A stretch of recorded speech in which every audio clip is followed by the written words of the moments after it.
आ गए फिर से नया ड्रामा देखने। अब जरा ये सोचो, हम जापान में एक बहुत ही संदिग्ध और सुनसान बंदरगाह पर हैं और यहाँ क्या होने वाला है, एक नीलामी। लेकिन ये ना तो कारों की है, ना आर्ट की और ना ही किसी आम चीज की। यहाँ जवान लड़कियों की नीलामी हो रही है। खूबसूरत और बेबस जवान लड़कियां बेची जा रही हैं। पहली लड़की के बारे में बताया जाता है कि वो रूसी है और उसकी लंबाई करीब 5 फुट 5 इंच है। बोली लगाने का तरीका भी बहुत अजीब है। लोग उस लड़की पर लेजर लाइट से इशारा करके बोली लगाते हैं। कीमत बहुत तेजी से बढ़ती जाती है। शुरुआत 8 लाख येन से होती है, फिर 8,90,000 येन और यूं ही बहुत तेजी से बढ़ती जाती है। आखिर में 1459 नंबर वाला आदमी सबसे ऊंची बोली लगाता है और जीत जाता है। बस उसी पर लड़की को पकड़कर उसके नए मालिक के पास घसीट कर ले जाया जाता है। लेकिन तभी अचानक सब बदल जाता है। एक नकाबपोश हीरो वहां आ जाता है और चारों तरफ अफरा तफरी मच जाती है। 2 और लोग स्मोक ग्रेनेड फेंकते हैं जिससे सबको कुछ दिखाई नहीं देता। तभी एक लड़की मोटरसाइकिल पर तेजी से आती है और गुंडों को ऐसे उछाल देती है जैसे बॉलिंग के पिन हो। गुंडे इतने डर जाते हैं कि इधर उधर भागने लगते हैं। नकाबपोश एक एक करके सभी गुंडों को गिराता चला जाता है। आखिर में सिर्फ वही और इस पूरे धंधे को चलाने वाला गंदा एमसी बचता है। एमसी घबरा जाता है और डंडा घुमाकर नकाबपोश पर वार करता है जिससे उसका मास्क गिर जाता है। एमसी पूछता है, तू है कौन? नकाबपोश मुस्कुराकर कहता है, मैं टैक्सी ड्राइवर हूँ। इसके बाद पी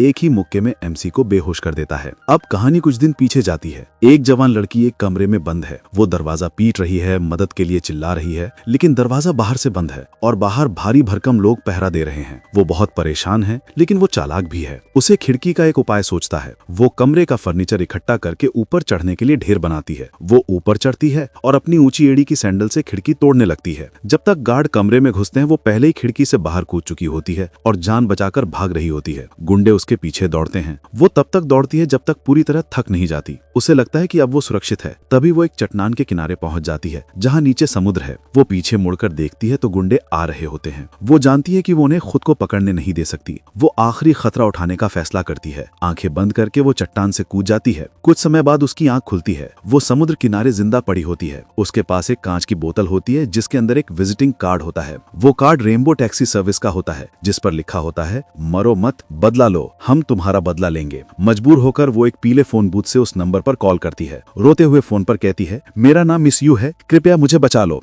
लेकिन इससे पहले कि वो कुछ और बोल पाती, वही गुंडे उसे पकड़ लेते हैं और घसीट कर ले जाते हैं। दूसरी तरफ फोन पर सोंग चियोल को समझ आ जाता है कि कुछ बहुत गलत हो रहा है। कॉल करते ही उसे यकीन हो जाता है कि लड़की खतरे में है। कुछ दिन बाद रेनबो टैक्सी की पूरी टीम को बुलाया जाता है। डोजी एक गुप्त दरवाजे से अंदर जाता है और लिफ्ट से नीचे अंडरग्राउंड बेस में पहुंचता है। वहां पूरी टीम उसका इंतजार कर रही होती है। पता चलता है कि सोंग जियोल जापान गया था इसियो की मदद की कॉल की जांच करने। उसे पेफोन के नीचे इसियो का स्टूडेंट आईडी कार्ड मिला था। टीम की एक सदस्य गो यून स्कूल में स्टूडेंट बनकर अंडरकवर जाने की बात करती है, लेकिन डोजी कहता है कि टीचर बनकर जाने से ज्यादा जानकारी मिल सकती है। वो खुद टीचर बनकर जाने का फैसला करता है। अगले ही दिन डोजी स्कूल में क्लास 12A3 का नया होमरूम टीचर बनकर पहुंचता है। उसका पहनावा बहुत अजीब होता है जिससे लड़कियां हंसने लगती हैं। वो क्लास को खुद से पढ़ने को कहता है और क्लास प्रेसिडेंट को बाहर बुलाता है। वो उससे इसियो के बारे में पूछता है। क्लास प्रेसिडेंट बताती है कि इसियो ने किसी कैंपिंग ट्रिप के लिए आवेदन किया था, लेकिन उसे नहीं पता कि वो कहाँ गई। क्लास प्रेसिडेंट को ये अजीब लगता है कि नया टीचर ऐसे सवाल क्यों पूछ रहा है। डोजी को भी हैरानी होती है कि अपनी क्लासमेट के गायब होने पर उसे ज्यादा चिंता क्यों नहीं है। इधर सोंग चियोल इसियो की दादी से मिलने जाता है। दादी बताती है कि इसियो दोस्तों के साथ पढ़ने के लिए किसी बोर्डिंग कैंप में गई है, लेकिन सोंग चियोल गौर करता है कि दादी की आंखों में मोतियाबिंद है। उसे पता चलता है कि इसियो अपनी दादी के ऑपरेशन के खर्च के बारे में रिसर्च कर रही थी। तभी सोंग चियोल डोजी को अपडेट देता है।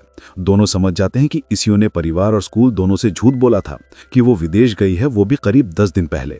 डोजी देखता है कि एक लड़की बाहर से उसे देख रही है। वो बाहर जाकर उससे बात करता है। लड़की कहती है कि कोई बात नहीं और जाने लगती है, लेकिन डोजी समझ जाता है कि दोनों इसियो को लेकर परेशान हैं। जब वो ये बात कहता है तो वो लड़की रोने लगती है। वो बताती है कि इसियो की परेशानी की असली वजह वही है।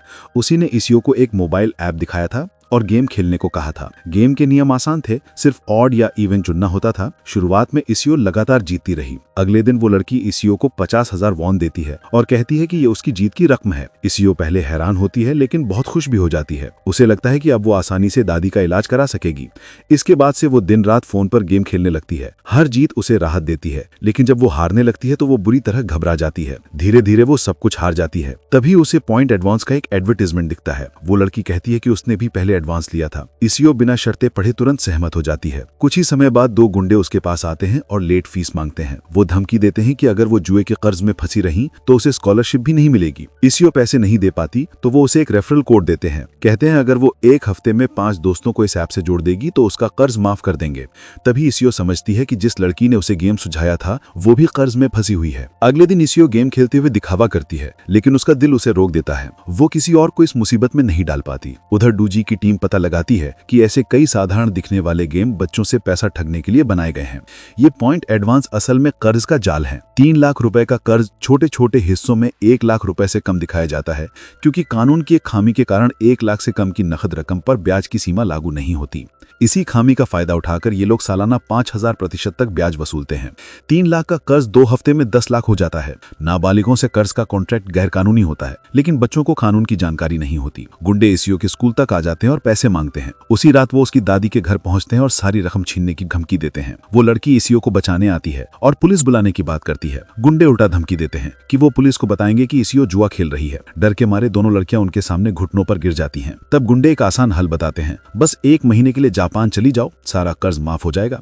मजबूरी में इसियो मान जाती है। वो सोचती है कि अगर ज्यादा मुश्किल हुई तो वापस आ जाएगी। अपराध बोध से वो लड़की भी उसके साथ जाने का फैसला करती है।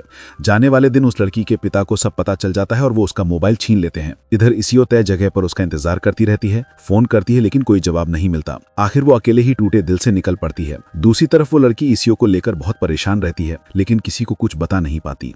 टीम को अब पुनः यकीन हो जाता है कि इसियो सूदखोरों के जाल में फंस चुकी है। डूजी अपनी काली कार में बैठता है, जिसे रेसिंग कार में बदला गया है। इंजन किसी जंगली जानवर की तरह दहाड़ता है। उधर गोयून और बाकी 2 लोग सपोर्ट गाड़ी में बैठते हैं, जिसमें बहुत आधुनिक उपकार लगे होते हैं ताकि दूर से ही डोजी की मदद कर सकें। डेटा से पता चलता है कि ये सब निकोम मनी नाम की जापानी कंपनी कर रही है, जो यंगस्टर्स को जुए में फंसाकर जापान भेजती है। ये साफ तौर पर इंसान बेचने वाले हैं। सॉन्ग च्योल कहता है कि सबसे पहले इसियो को ढूंढना जरूरी है। गोयुन उन्हीं का तरीका अपनाने का फैसला करती है।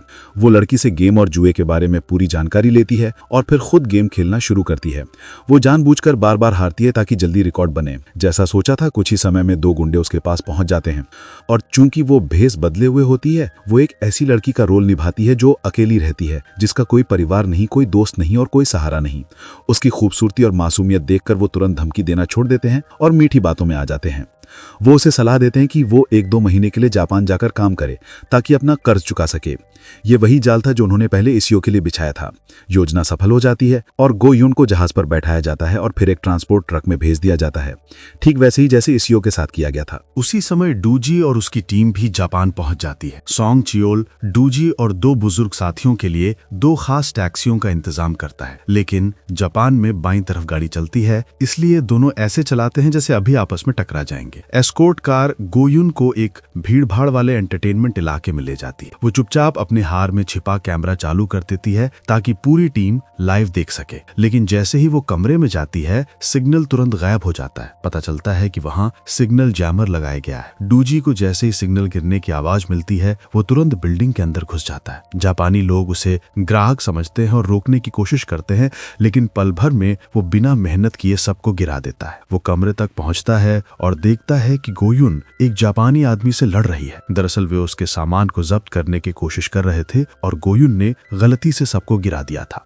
डूजी कमरे में चारों ओर नजर डालता है और उसकी रूह कांप जाती है। सामने की दीवार पर सैकड़ों लड़कियों की पोर्ट्रेट फोटो लगी होती है, सभी एक दूसरे से सटी हुई। कई चेहरों पर लाल क्रॉस बना होता है। कोई नहीं जानता वे लड़कियां लापता हैं, बेची गई हैं या उससे भी बुरा कुछ हुआ है। नीचे ढेर सारे सूटकेस और सामान रखा होता है जो शायद पहले की पीड़ित लड़कियों का होता है। डूजी उस जापानी आदमी को पकड़कर उल्टा दरवाजे पर टांग देता है जैसे पंचिंग बैग हो। फिर वो उससे इसियो के बारे में पूछता है, लेकिन वो कहता है कि वो सिर्फ लोगों को रिसीव करता है। उनकी पहचान मिटा दी जाती है और पैसे एक प्राइवेट कार से ले जाए जाते हैं। गोयुन अंदाजा लगाती है कि वही कार उसे यहाँ लाई थी और उसने पहले ही नंबर प्लेट की फोटो खींच ली थी। उधर इसियो को वापस बेस लाया जाता है। बॉस देखता है कि उसके चेहरे पर खरोंच है और पूछता है कि उसकी देखभाल किसकी जिम्मेदारी थी। एक आदमी आगे आता है और उसे तुरंत चाकू मारकर मार दिया जाता है। अगले दिन रेनबो टैक्सी टीम मानव तस्करी गिरोह के अड्डे में घुसने के लिए एक अंदरूनी आदमी ढूंढने निकलती है। डूजी अमीर जापानी वारिस बनकर भेस बदलता है और गुंडों के एक गुट से लड़ाई करता है, ये कहते हुए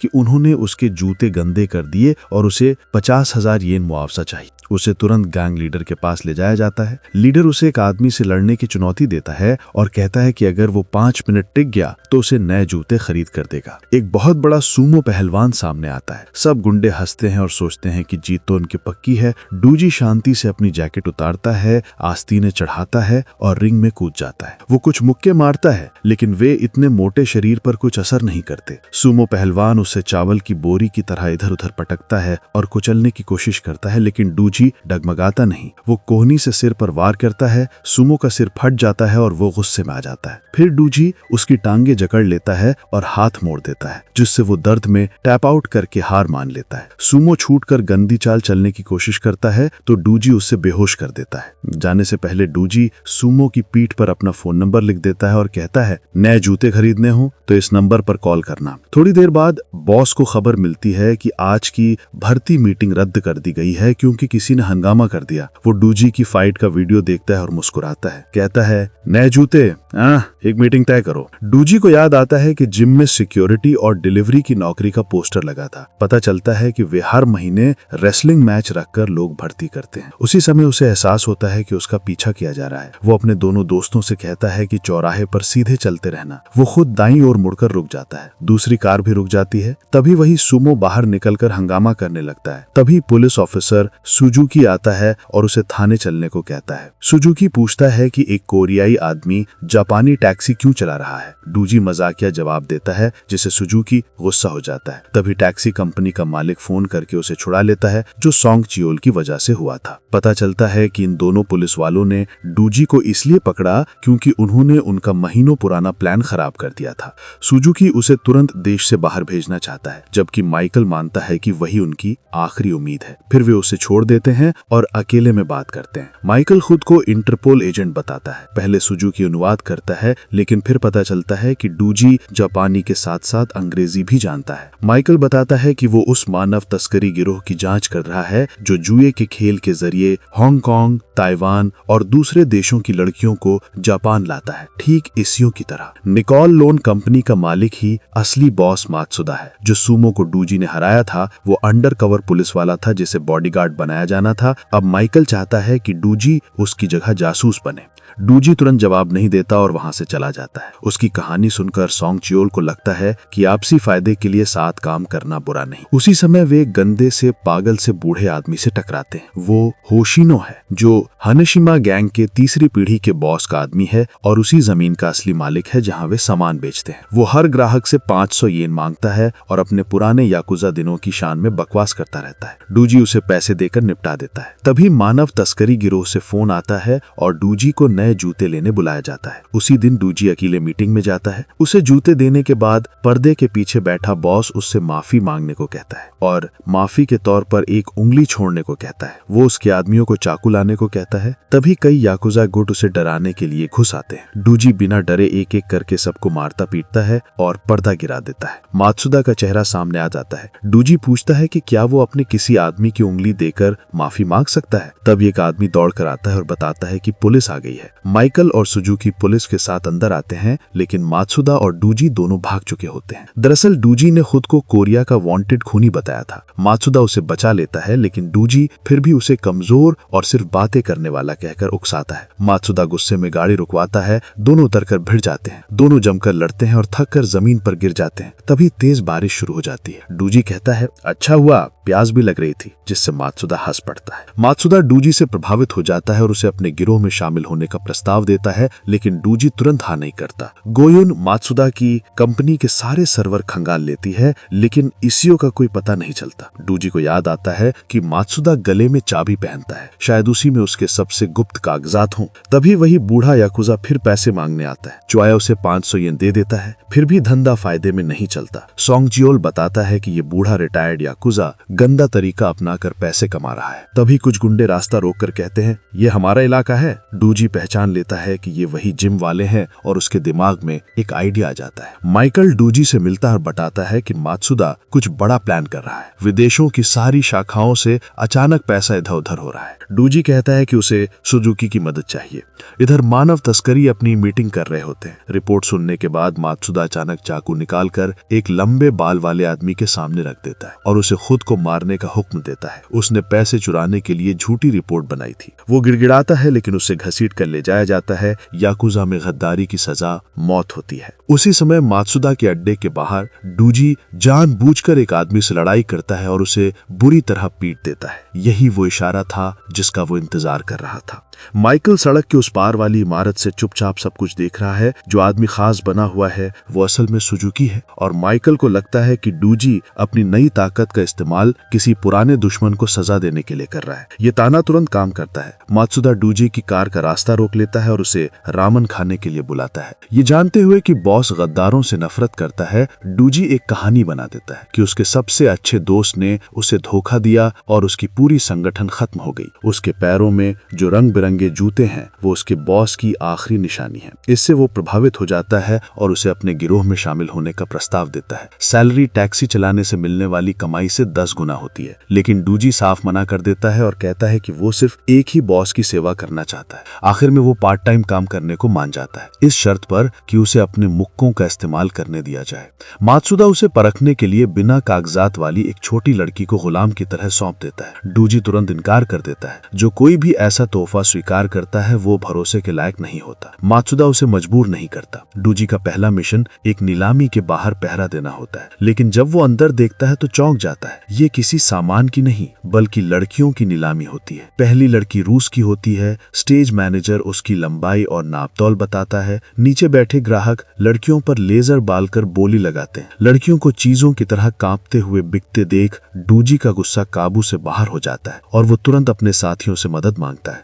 अगले ही पल पार्क और च्वाया धुएं के बम फेंकते हैं और नीलामी में अफरा तफरी मच जाती है। डूजी मास्क पहनकर बदमाशों के बीच घुस आता है और सबको गिरा देता है। गोयुन अपनी मोटरसाइकिल सीधे लड़ाई के मैदान में घुसा देती है, जिससे सब और भी घबरा जाते हैं। जब डूजी गुंडों को संभाल रहा होता है तब वो पीड़ित लड़कियों को खोलकर एक जहाज पर बैठाती है, जहां सोंग चियोल उन्हें सुरक्षित ले जाने के लिए तैयार होता है। बचाव के बाद माइकल बहुत गुस्सा होता है क्योंकि डूजी ने पूरे संगठन को पकड़ने और सबूत इकट्ठा करने का उसका मौका खराब कर दिया। डूजी माइकल की आलोचना करता है कि उसे सिर्फ अपराधियों को पकड़ने की चिंता है, पीड़ितों की नहीं। सुजुकी को लगता है कि डूजी दोनों तरफ खेल रहा है और वो माइकल से कहता है कि उस पर नजर रखी जाए। दुर्भाग्य से इस्यो बचाई गई लड़कियों में नहीं होती, वो अब भी उनके अड्डे पर कैद होती है। सभी समझ जाते हैं कि इस्यो की जगह सिर्फ मात्सुदा को ही पता है, जो किसी पर भरोसा नहीं करता, यहाँ तक कि अपने सबसे करीबी लोगों पर भी नहीं। इस्यो को बचाने के लिए उन्हें उसके अड्डे में घुसना होगा, लेकिन जो कुछ अभी हुआ है उसके बाद सबसे पहले मात्सुदा को डूजी पर ही शक होगा। और जैसा अंदेशा था,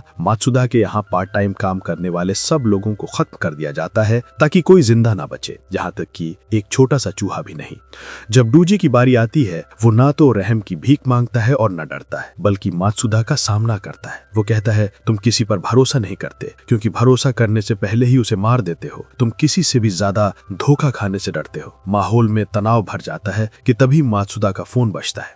दूसरी तरफ से आवाज आती है कि वो इस जमीन का असली मालिक है और चेतावनी देता है कि कल नीलामी पर हुआ हमला सिर्फ पहली चेतावनी थी। ये सोंग चियोल होता है जो खुद को हाशिनो बताता है और हानेसिमा गिरोह का तीसरी पीढ़ी का सरगना होने का दावा करता है। मात्सुदा पागल हो जाता है और पूरे गिरोह को साथ लेकर उसके इलाके में घुसने वाले को ढूंढने निकल पड़ता है। डूजी भी उत्साह से साथ चलने की इजाजत मांगता है। इस वजह से वो न सिर्फ मौत से बच जाता है बल्कि मात्सुदा के गिरोह में पूरी तरह घुल मिल जाता है। जब मात्सुदा का गिरोह हाशिनो के अड्डे पर पहुंचता है तो सोंग चियोल, चोई और पार्क सामने आते हैं। सोंग चियोल पूरी तरह गॉडफादर हाशिनो की भूमिका में डूबा होता है। मात्सुदा झुंझला जाता है और तुरंत हमला करने का आदेश देता है। तीनों तलवार निकालने का नाटक करते हैं और आगे बढ़ते हैं, लेकिन 2 कदम चलते ही सोंग चियोल खून थोक देता है। नीचे से डूजी कहता है, अगर वो ऐसे खून खास रहा है तो लगता है मरने वाला है। मात्सुदा रुचि खो देता है और वापस लौटने लगता है। तभी सोंग चियोल अचानक उस पर हमला करने की कोशिश करता है। डूजी तुरंत घातक वार करके मात्सुदा की जान बचा लेता है। वो कहता है, मुझे पीठ में छुरा घोंपने वाले लोग पसंद नहीं। उसी पल से मात्सुदा डूजी का एहसान मानने लगता है और उसे अच्छा इनाम देने का वादा करता है। उसे बचाने के तुरंत बाद मात्सुदा डूजी को अपने अड्डे पर ले जाता है। वहां डूजी अपनी आंखों से देखता है कि कैसे छोटी लड़कियों को गिरोह की सेवा के लिए मजबूर किया जा रहा है। अचानक मात्सुदा उससे अपने दिल की बात कहता है कि उसे बचपन से ही धोखा मिलता रहा, इसलिए वो पहले दूसरों को धोखा देता है ताकि उसे दर्द ना हो। वो अपने शौक के बारे में भी बताता है कि उसे अच्छे खाने की तस्वीरें लेना पसंद है, लेकिन भेजने के लिए कोई नहीं है। अब वो तस्वीरें डूजी को भेजना चाहता है। फिर वो भाईचारे का प्रस्ताव रखता है और कहता है, भाई मैं तुम्हें एक खास जगह दूंगा। डूजी तुरंत सिर झुकाकर उसे बड़ा भाई कहता है। माइकल ये देखकर बहुत गुस्सा होता है कि डूजी मात्सुदा के और भी करीब जा रहा है। डूजी कोई सफाई नहीं देता, बस ये खबर देता है कि बॉस आज रात उसके स्वागत में पार्टी रखने वाला है। उसी रात बड़े धूमधाम से सकात्सुकी समारोह होता है। डूजी और मात्सुदा आमने सामने बैठकर पूरे गिरोह के सामने भाईचारे का जाम उठाते हैं। तभी मात्सुदा कहता है, शुरुआत में जब मैंने तुम्हें परिवार बनने को कहा था, अगर तुम उसी वक्त हाँ कह देते तो मैं तुम्हें वहीं मार देता। उसी पल हाशिनो के पुराने याकुजा लोग वहां धावा बोल देते हैं। ये सब डूजी की चाल होती है जिसमें उसने दूसरों से गंदा काम करवाया। उसने बुजुर्गों के पुराने दिनों में लौटने के लालच का फायदा उठाकर अफरा तफरी मचा दी। वो खुद हीरो बनकर मात्सुदा को भागने में मदद करता है। तभी माइकल और जापानी पुलिस वहां छापा मार देती है ताकि सबको पकड़ सके, लेकिन डूजी और मात्सुदा पहले ही भाग चुके होते हैं। पुलिस उनका पीछा करती है, लेकिन डूजी आसानी से उन्हें चकमा दे देता है, जिससे मात्सुदा उस पर और भी भरोसा करने लगता है। जब वो वापस अड्डे पर पहुंचते हैं तो मात्सुदा देखकर हैरान रह जाता है कि डूजी उसका सेफ खोलकर पैसा और सोना निकाल रहा है। असल में डूजी ने पहले ही उसका हार चुरा लिया था।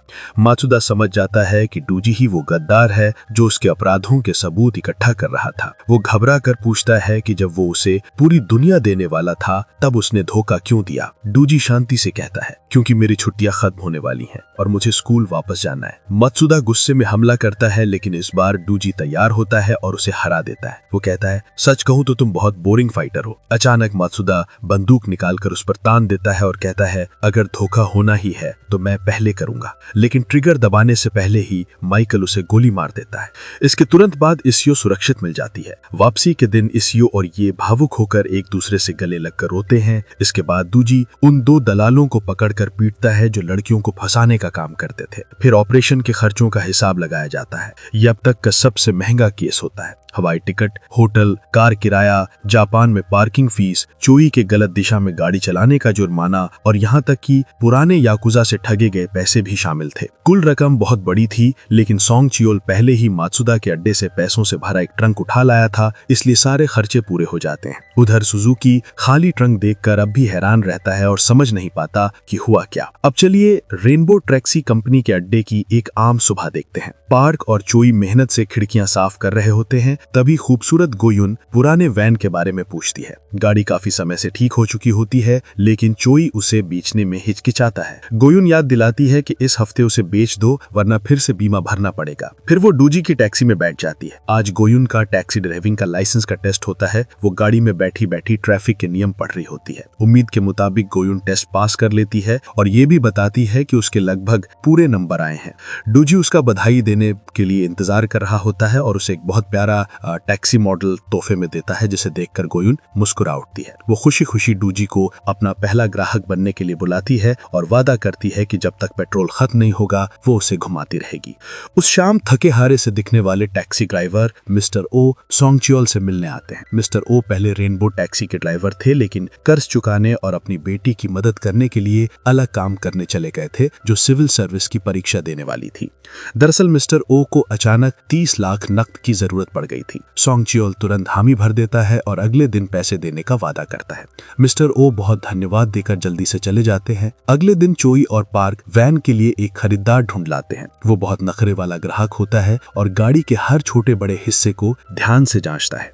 कुछ देर बाद वो गाड़ी खरीदने के लिए मान जाता है, लेकिन आखिरी बार एक टेस्ट ड्राइव की मांग करता है। वे खुशी खुशी मान जाते हैं। वो आदमी कार में बैठता है और चला जाता है, फिर कभी वापस नहीं आता। जब वो उसे फोन करते हैं तो उसका फोन बंद मिलता है। वे शाम तक घबराए हुए इंतजार करते रहते हैं और फिर पूरी रात बारिश में इंतजार करते हैं। सुबह होते ही वो घबरा कर गोयुन से उस ठग के बारे में जानकारी निकालने को कहते हैं। तभी सोंग चियोल को मिस्टर ओ का फोन आता है कि अब उन्हें पैसे उधार लेने की जरूरत नहीं है। कुछ गलत होने का अंदेशा होते ही सोंग चियोल जल्दी से मिस्टर ओ के घर पहुंचता है, जहां उनकी बेटी बताती है कि उनके पापा का एक्सीडेंट हुआ है और वो हॉस्पिटल में है। उसने उनके दराज में तलाक की अर्जी भी पाई है। सोंग चियोल तुरंत हॉस्पिटल पहुंचता है और ये देखकर डर जाता है कि मिस्टर ओ छत से कूदने वाले हैं। हैं। भाग्य से सोंगचियोल उन्हें इस बेवकूफी भरे कदम से रोक लेता है। आखिरकार मिस्टर ओ नीचे आ जाते हैं और रोते हुए सोंगचियोल को गले लगा लेते हैं। असल में मिस्टर ओ भारी कर्ज के जाल में फंस गए थे। वो अपना खुद का टैक्सी चलाना चाहते थे, इसलिए उन्होंने हर जगह से कर्ज लेकर सारी पूंजी कार खरीदने में लगा दी। वहां उन्हें बाजार से कम दाम पर एक इंडिपेंडेंट टैक्सी लाइसेंस खरीदने का लालच दिया गया, ये कहकर कि पुराने मालिक की तबीयत खराब है। लेकिन उन्हें कहा गया कि बाजार के दाम पर कार खरीदने का कॉन्ट्रैक्ट साइन करना होगा और हर महीने उन्हें 8 लाख रुपए रिफंड मिलेंगे। मिस्टर ओ खुशी खुशी ये बात अपनी पत्नी और बच्चों को बता रहे थे, तभी अचानक लाइसेंस रद्द कर दिया गया। वजह ये थी कि इस लाइसेंस के पुराने मालिक ने शराब पीकर गाड़ी चलाते हुए एक्सीडेंट कर दिया था। मौजूदा कानून के अनुसार अगर ऐसे अपराध में मालिक पर जुर्माना लगता है तो लाइसेंस ट्रांसफर हो चुका हो फिर भी रद्द हो जाता है। ठगों को ये कानून पहले से पता था, इसलिए उन्होंने जल्दी से ये खत्म होने वाला लाइसेंस उन्हें बेचकर मुनाफा कमा लिया। मिस्टर ओ पुलिस स्टेशन से लेकर शिकायत केंद्र तक हर जगह दौड़ते रहे, लेकिन उन्हें बस यही जवाब मिलता रहा कि हम तो कानून के हिसाब से ही काम कर रहे हैं। जब वो कंपनी में जाते हैं तो वहाँ कहा जाता है कि उन्हें कुछ नहीं पता और वो उन्हें पुलिस में रिपोर्ट करने की चुनौती भी देते हैं। मजबूरी में मिस्टर ओ किराए की टैक्सी चलाकर गुजारा करते हैं, लेकिन कुछ समय बाद उन्हें 4 करोड़ रुपए के मुआवजे की मांग वाला फोन आता है, क्योंकि उनके नाम पर किराए पर ली गई एक इंपोर्टेड कार का एक्सीडेंट हो गया था। जब मिस्टर ओ सामना करने जाते हैं तो ठग उनके साइन किया हुआ कॉन्ट्रैक्ट दिखा देते हैं।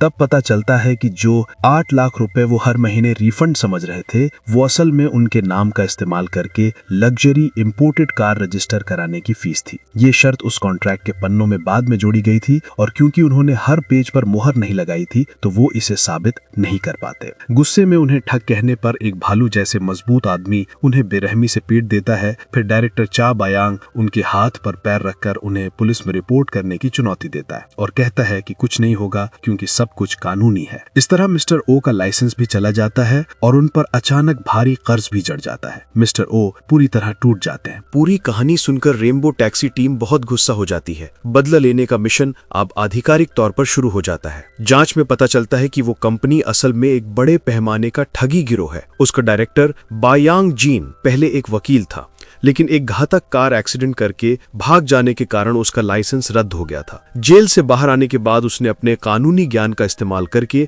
कानून की खामियों का फायदा उठाते हुए लोगों को कानूनी तरीके से लूटना शुरू कर दिया। पूरी टीम वहां जांच के लिए जाती है। चोई उस ठग को पहचान लेता है जिसने दूसरे दिन उसकी कार ठगी थी और वो गुस्से में अपना पैसा वापस मांगता है। ठग डाकू पहले उसे नहीं पहचानने का नाटक करता है, फिर कहता है कि टेस्ट ड्राइव के दौरान कार का इंजन खराब हो गया था, इसलिए समझौते के अनुसार 1 करोड़ वॉन मरम्मत के लिए काटे जाएंगे। चोई गुस्से में उससे लड़ने लगता है, लेकिन वही बड़ा आदमी उसे उठाकर बाहर फेंक देता है। गो यून उस इंपोर्टेड लग्जरी कार को ढूंढ निकालती है जिसे ठगों ने मिस्टर ओ के नाम पर किराए पर लिया था। वे इस कार को हर महीने 1.5 करोड़ वॉन से ज्यादा में किराए पर देते हैं और ऐसे ग्राहकों को देते हैं जो खुद किराए पर नहीं ले सकते, यानी अपराधी या बनने वाले अपराधी। अगर कोई एक्सीडेंट होता है तो सारा बोझ मिस्टर ओ पर ही पड़ता है। इसी कार में बैठे 3 गुंडे तेज रफ्तार में गाड़ी चलाते हुए पैदल चलने वालों की सड़क में घुस जाते हैं। जब वे एक आदमी को टक्कर मारते हैं तो उल्टा उसे ही कार खराब करने का दोष देकर धमकाते हैं। सब लोग गुस्से में होते हैं लेकिन कुछ करने की हिम्मत नहीं करते। तभी डूजी आगे बढ़कर उनका रास्ता रोक लेता है और उन्हें गाड़ी रोकने पर मजबूर कर देता है। उनमें से एक आदमी उतरकर उसे मारने की कोशिश करता है। उसी समय टीम के 2 साथी वैन लेकर आते हैं और एक तंग गली में उन गुंडों को फंसा देते हैं ताकि डूजी उन्हें पीट सके। फिर वो कार जब्त करके वापस ले आते हैं, लेकिन समस्या ये होती है कि कार का रेंटल कॉन्ट्रैक्ट अब भी मौजूद है, इसलिए मिस्टर ओ को अब भी मुआवजा देना पड़ता है। इस जड़ से समस्या खत्म करने के लिए डूजी फैसला करता है कि वो ठगों के अड्डे में घुसकर उनसे और पैसा ऐंठेगा। उसी दिन एक भोला भाला युवक शोरूम में कार खरीदने आता है। उसे फैक्ट्री में नौकरी लगी है और वो अपनी 7 महीने की गर्भवती पत्नी के लिए एक सुरक्षित कार खरीदना चाहता है। ठग समझ जाते हैं कि उन्हें एक बड़ा शिकार मिल गया है और वे उसे सस्ती कीमत का लालच देकर कॉन्ट्रैक्ट साइन करवा लेते हैं। साइन होते ही वे कॉन्ट्रैक्ट का एक गायब पन्ना निकालते हैं और उससे 2 करोड़ वॉन अतिरिक्त देने को मजबूर करते हैं। युवक समझ जाता है कि उसके साथ ठगी हुई है और वो कहता है कि वो अब कार नहीं खरीदेगा, लेकिन वे उससे 2 करोड़ वॉन कैंसिलेशन फीस मांगते हैं। वो पुलिस में शिकायत करने की धमकी देता है। तब बॉस बायांग जिन चुपचाप आता है, एक डंडा उठाता है और उसे पीटना शुरू कर देता है। फिर वो अपने आदमी डाकू को सीधा खड़े होने के लिए कहता है ताकि उसे भी मारा जा सके। असल में वे ऐसा इसलिए करते हैं ताकि चोट का सर्टिफिकेट बनवाकर ग्राहक के खिलाफ पुलिस में कर्मचारी पर हमला करने की शिकायत कर सकें। बायांग जिन ये भी कहता है कि उसे उस आदमी का पता है और वो उसकी पत्नी और बच्चों का एक्सीडेंट करवा देगा। डर के मारे वो युवक माफी मांगने लगता है और आखिरकार उसे वही कार जबरन लेनी पड़ती है जो वो कभी नहीं चाहता था। तभी अचानक डूजी पागलों की तरह गाड़ी चलाते हुए अंदर घुसता है और दूसरी कार के पीछे जोरदार टक्कर मार देता है। वो घबराया हुआ बनने का नाटक करता है, माफी मांगता है, गलती से कॉन्ट्रैक्ट पर कॉफी गिरा देता है और उसे पैर से कुचल देता है। अब कॉन्ट्रैक्ट रद्द हो जाता है। डूजी के आंख मारते ही वो युवक खुशी खुशी कहता है कि अब वो कार नहीं चाहता और वहां से भाग निकलता है। बॉस बायांग डूजी से कार खराब करने और सौदा तोड़ने का हर्जाना मांगता है। डूजी अमीर आदमी का नाटक करते हुए खुशी खुशी मुआवजा देने को मान जाता है और वही कार खरीद लेता है। ये देखकर बायांग जिन डाकू से उसका नया कॉन्ट्रैक्ट बनवाता है। आखिरकार डूजी को बहुत महंगे दाम पर वही पुरानी कार खरीदनी पड़ती है। शोरूम से निकलने की कुछ ही देर बाद कार अपने आप तेज हो जाती है, नियंत्रण से बाहर हो जाती है और उसके ब्रेक फेल हो जाते हैं। लगभग एक बड़ा हादसा हो जाता है। खतरे की हालत में डूजी तुरंत दिमाग लगाकर कार को पीछे मोड़ देता है और सीधा एक मोड़ पर बने कंस्ट्रक्शन साइट में जा टकराती है। इससे बड़ा हादसा तो टल जाता है, लेकिन जोरदार टक्कर से डूजी बेहोश हो जाता है। गनीमत ये रहती है कि उसे गंभीर चोट नहीं आती। जब कार की जांच होती है तो चोई और पार्क को पता चलता है कि ये लेवल 3 की बाढ़ में डूबी कार है, जो सबसे खतरनाक स्तर होता है। अगर इसमें पानी इंजन तक पहुंच जाए तो गाड़ी चलते चलते बंद हो सकती है या अपने आप तेज हो सकती है, जिससे ये चलती मूर्ति बम जैसी बन जाती है। लेकिन ठग बहुत चालाक थे। उन्होंने सारे सीट बेल्ट, स्टीयरिंग व्हील के बोल्ट, दरवाजों की रबर और यहाँ तक कि फ्यूज बॉक्स तक बदल दिए थे ताकि कीचड़ के निशान छिप जाएं। फिर भी गो यून को एक जगह कीचड़ लगा हुआ मिल ही जाता है। कानून के मुताबिक इस स्तर की बाढ़ में डूबी कारों को नष्ट कर देना चाहिए था, लेकिन फिर भी इन्हें बेचा गया। इसका मतलब है कि इनके पास बाढ़ वाली कारें आसानी से पास कराने के लिए अंदरूनी संपर्क हैं। इन दिनों मिस्टर ओ अब भी छुप कर रह रहा है। वो शर्म के कारण अपने घर जाने की हिम्मत नहीं कर रहा, क्योंकि उसे अपनी पत्नी और बच्चों का सामना करने में शर्म आती है। सॉन्ग चेल ने लग्जरी कार का मालिकाना हक अपने नाम कर लिया है ताकि वो कर्ज अपने ऊपर लेकर मिस्टर ओ का बोझ कम कर सके।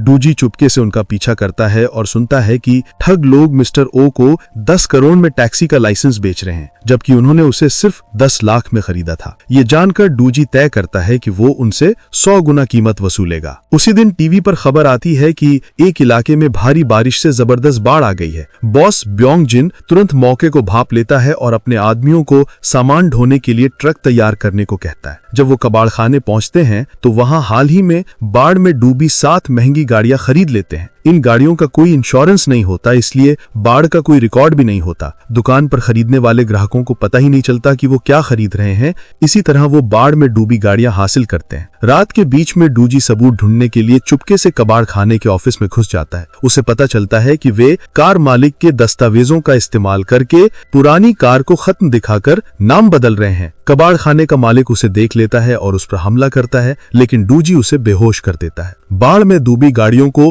क्नोल्स एक गुप्त वर्कशॉप में ले जाता है, जहां उन्हें साफ करके ठीक ठाक बनाया जाता है और फिर महंगे दामों पर बेचा जाता है। सबसे खतरनाक बात यह है कि बायोंग जिन अपने सहायक को फटे हुए एयरबैग को बदलने की बजाय सिलने का आदेश देता है। इसी दौरान उसके आदमी बताते हैं कि कल कबाड़ खाने से खरीदी गई सारी गाड़ियां डी रजिस्टर हो चुकी हैं। बायोंग जिन गुस्से में कबाड़ खाने के मालिक को फोन करता है, लेकिन संपर्क नहीं हो पाता। वो सब सामान स्टोर करने और गाड़ियां तैयार करने का आदेश देता है। फिर वो एक नाइट क्लब जाता है जहां उसके अमीर युवा ग्राहक मौजूद होते हैं। ये लोग उसे लीडर की तरह सम्मान देते हैं क्योंकि उसे कानून की अच्छी जानकारी है और वो उन्हें प्रोस्टिट्यूशन, नशे में ड्राइव करके एक्सीडेंट जैसी गैर कानूनी हरकतों से कैसे बचना है इसकी सलाह देता है। यही लोग दूसरों के नाम पर उसकी लग्जरी कारें लेकर पागलपन भरे काम करते हैं। चोई और पार्क नकली लड़ाई का नाटक करके गलती से उनके कमरे में घुस जाते हैं, फिर माफी मांगकर बाहर चले जाते हैं। असल में वे दोनों फर्श के नीचे छुपे हुए कैमरे लगा जाते हैं। इससे उन्हें पता चल जाता है कि यही युवा बायांग के असली ग्राहक हैं। पैसों के लालच में वो इन खतरनाक गाड़ियों को सड़क पर उतारता है। अगर उसे पैसे की इतनी भूख है तो वे उसी पैसे से उसे गिरा देंगे। अगले दिन डूजी फिर से एक अमीर मूर्ख बनकर अपनी गर्लफ्रेंड के लिए सरप्राइज गिफ्ट के रूप में सेकंड हैंड कार खरीदने जाता है। जैसे ही वो उसे देखते हैं उनकी आंखें चमक उठती हैं और वे उसे एक चमकदार लाल कार दिखाते हैं। जांच करने पर डूजी को पता चलता है कि ये भी बाढ़ में डूबी टूटी फूटी कार है। कुछ दिनों बाद डूजी दूसरी दुकान पर भी सेकेंड हैंड कार खरीदता रहता है, जहां डाकू घात लगाकर ग्राहकों को चुराने का आदी होता है। वे लोग संदेह करने लगते हैं कि यह आदमी इतनी गाड़ियां क्यों खरीद रहा है, क्या ये बेवकूफ दो गर्लफ्रेंड रखकर सबको कार दे रहा है। अगले दिन डूजी एक ट्रक लेकर 4 गाड़ियां खरीदने आ जाता है। ये देखकर डाकू की आंखें फटी की फटी रह जाती हैं। ये खबर तुरंत बॉस बायोंग जिन तक पहुंच जाती है। सब लोग हैरान रहते हैं कि ये आदमी बिना जांच और मोलभाव के गाड़ियां खरीद रहा है। इसी दौरान सहायक बताता है कि वो बेवकूफ फिर से कार खरीदने आ गया है। इस बार डूजी कहता है कि उसका अपनी गर्लफ्रेंड से ब्रेकअप हो गया और वो दुख मिटाने के लिए नई कार लेना चाहता है। वो जानबूझकर पैसों की कई गड्डियां दिखाकर उन्हें ललचाता है। पहले की तरह ही जब डूजी कॉन्ट्रैक्ट पर साइन कर देता है तो बायोंग जिन बीच में एक अतिरिक्त पन्ना जोड़ देता है और उससे बाकी कीमत की 70 लाख और मांगता है। वे सोचते हैं कि वो सौदा तोड़ देगा, लेकिन वो चेक से भुगतान करने को तैयार हो जाता है। ठग लोग पूरी तरह भ्रमित हो जाते हैं। उन्हें समझ ही नहीं आता कि ये बेवकूफ क्या करना चाहता है। जिज्ञासा में वो इसका पीछा करते हैं। डूजी उन्हें यूज्ड कार्स के एक बड़े अड्डे तक ले आता है। वे देखते हैं कि डूजी नई खरीदी कार की चाबी एक मशीन में डालता है और पासवर्ड दबाता है। मशीन अपने आप पैसों की गड्डियां बाहर निकालने लगती है। डूजी के वहां से चले जाने के बाद वे कारें जांचते हैं तो पता चलता है कि वो सब पुरानी कारें हैं और अलग अलग जगहों से लाई गई हैं। वे और ज्यादा उलझन में पड़ जाते हैं कि वो दर्जनों गाड़ियां यहाँ क्यों जमा कर रहा है, कहीं मनी लॉन्ड्रिंग या ड्रग तस्करी तो नहीं। बायोंग जिन मशीन का पासवर्ड ढूंढने की कोशिश करता है लेकिन नहीं मिलता। गुस्से में वो मशीन तोड़ देता है और अपने आदमियों को डूजी को पकड़ने का आदेश देता है। थोड़ी देर बाद डूजी फिर कार खरीदने आ जाता है और बताता है कि अब उसकी नई गर्लफ्रेंड है। वे तुरंत उसे बांधकर पूछताछ करते हैं। बिना मारे ही डूजी सब उगल देता है कि उसे एक और बेवकूफ मिल गया है। वो आदमी उसके लिए सेकंड हैंड कार खरीदने पर पूरी रकम के साथ 10% कमीशन भी देता है। डूजी को बस इतना करना है कि कार खरीदनी है। उसे नहीं पता कि वो आदमी कारों का क्या करेगा। उसके पास 100 कार खरीदने का कॉन्ट्रैक्ट भी है, लेकिन अब तक उसने सिर्फ 30 कारें ही इकट्ठा की हैं। शक से बचने के लिए वो एक एक करके गाड़ियां खरीदता है। ये सुनकर बायोंग जिन तुरंत डूजी के साथ साझेदारी की मांग करता है। डूजी पहले से इसी इंतजार में होता है और तुरंत तैयार हो जाता है। जांच में पता चलता है कि उनके पास खुद की सिर्फ 36 कारें हैं। डूजी की 30 कारें मिलाकर कुल 66 होती हैं, यानी अब भी 34 कारें कम हैं। फिर वे इंटरनेट पर झूठी खबर फैलाते हैं कि उनके इलाके के पास की एक टैक्सी कंपनी में पाइप फटने से बाढ़ आ गई और सारी गाड़ियां पानी में डूब गईं। सोंगच्यूल सच में उन गाड़ियों पर पानी डालकर उन्हें बाढ़ग्रस्त बना देता है। उसी रात बायोंग जिन पार्किंग में जाकर देखता है और पुष्टि करता है कि गाड़ियां सच में पानी में डूबी हुई हैं। तभी सोंगच्यूल दिवालिया टैक्सी कंपनी का डायरेक्टर बनकर सामने आता है। बायोंग जिन सारी 30 बाढ़ग्रस्त टैक्सियों को स्क्रैप से थोड़ा ज्यादा दाम देकर खरीदने का सौदा करता है और नकदी से भरा सूटकेस भी लाता है। सोंगच्यूल खुशी का नाटक करते हुए तुरंत बिक्री का कॉन्ट्रैक्ट तैयार कर देता है। जब बायोंग जिन खुशी खुशी गाड़ियां लोड करवा रहा होता है तभी सोंगच्यूल उससे 50 करोड़ की बाकी कीमत नकद में मांगता है। ठीक वही चाल जो मिस्टर ओ के साथ चली गई थी। वो कहता है कि तुम्हारे कॉन्ट्रैक्ट में ये शर्त नहीं है, तो वो एक खास शर्त जोड़ देता है और पूछता है कि बिना स्टैम्प किए तुमने साइन क्यों किया। बायोंग जिन समझ जाता है कि वो फंस चुका है और गुस्से में बड़े आदमी को धमकी देने के लिए फोन करता है, लेकिन सोंगच्यूल अब लड़ने को तैयार होता है और उसे उस अमीर बेवकूफ के रूप में पहचान लेता है। बायोंग जिन को एहसास होता है कि शुरुआत से ही उसके साथ खेल खेला गया था। वो कहता है कि पुराने रिश्ते के कारण वो कॉन्ट्रैक्ट रद्द नहीं कर सकता, लेकिन एक्सचेंज का एक मौका देता है। तभी डूजी उन्हें खिलौना कारों का कलेक्शन दिखाता है। बायोंग जिन गुस्से में बड़े आदमी को हमला करने का आदेश देता है। डूजी 2 घूंसे में ही उसे जमीन पर गिरा देता है। बाकी लोग भी हमला करते हैं, लेकिन वे भी पिट जाते हैं। आखिर में बायोंग जिन पीछे हटकर उन अमीर युवकों को फोन करता है और वादा करता है कि वो उन्हें 1 साल के लिए मुफ्त सुपर कार देगा। जब सब लोग आ जाते हैं तो डूजी उन्हें भड़का कर अपने पीछे दौड़ा लेता है। वे सोचते हैं कि वे आसानी से उस पिटी हुई टैक्सी को पकड़ लेंगे, लेकिन डूजी की कार वैसी नहीं होती जैसी दिखती है। वो करीब 300 किलोमीटर प्रति घंटे की रफ्तार पकड़ लेता है और सारी सुपर कारों को पीछे छोड़ देता है। डूजी उन्हें सुरंग में ले जाकर फंसा देता है और पार्क का दरवाजा बंद कर देता है। जब वे उसे ढूंढ रहे होते हैं तभी डूजी बाहर निकलकर सीधा उनसे टकरा जाता है। वो कहता है कि तुम सब यहाँ तक आ गए, मेरा ट्रांसपोर्ट खर्च बच गया। कॉन्ट्रैक्ट में लिखा था कि नई गाड़ियों के बदले सुपर कार दी जाएंगी, क्या तुमने ठीक से पढ़ा नहीं? दरअसल डूजी को पहले से अंदाजा था कि वो पैसे नहीं देगा, इसलिए उसने सुपर कार जब्त करने का ये प्लान बनाया था। बायोंग जिन गुस्से में आकर अपने आदमियों को हमला करने का आदेश देता है, लेकिन डूजी के लिए ये सब मक्खियों जैसे थे। बड़ा वाला आदमी भी सिर्फ 3 सेकंड में हार जाता है। बॉस बायोंग जिन भी चाकू निकालकर हमला करता है, लेकिन डूजी तुरंत उसका हथियार छीन लेता है और उसे जमीन पर पटक देता है। बदला पूरा करने के लिए वो उन्हें वही अनुभव कराता है जो उन्होंने लोगों लोगों को बेचा था, यानी मोबाइल टाइम बॉम्ब पर बैठने का अनुभव। जिस कार में तुम बैठे हो क्या वो पहचान में आ रही है? सहायक घबराकर पहचान लेता है, वो एक बाढ़ में डूबी हुई कार है। मैंने इस कार के एयरबैग सिले थे। ठग लोग डर के मारे चीखने लगते हैं और वही भयानक डर महसूस करते हैं जो मासूम लोग उन उड़ती हुई कब्रों जैसी गाड़ियों को चलाते समय झेलते थे। यही सजा है उन लोगों की जो पैसों के लिए दूसरों की जान की परवाह नहीं करते। मिस्टर ओ अपनी पत्नी और बच्चों के साथ घर वापस लौट आता है और फिर से काम करने लगता है। रेनबो टैक्सी टीम ने सिर्फ एक मासूम इंसान को ही नहीं बल्कि एक पूरे परिवार को बचा लिया। मिशन सफलतापूर्वक पूरा हो गया। रेनबो टैक्सी टीम मिलकर स्वादिष्ट बारबेक्यू का मजा लेते हैं, लेकिन शायद उन्हें ज्यादा देर आराम करने का मौका नहीं मिलेगा। एक अंधेरे वॉच रिपेयर शॉप में एक अजीब आदमी अपने हाथ में रेनबो टैक्सी का विजिटिंग कार्ड पकड़े हुए है और उसकी आंखों में गुस्सा भरा है। वो कहता है, मैं तुम सबको मार डालूंगा। क्या वो रेनबो टैक्सी का दुश्मन है या कोई ऐसा शिकार जिसे बदलना चाहिए?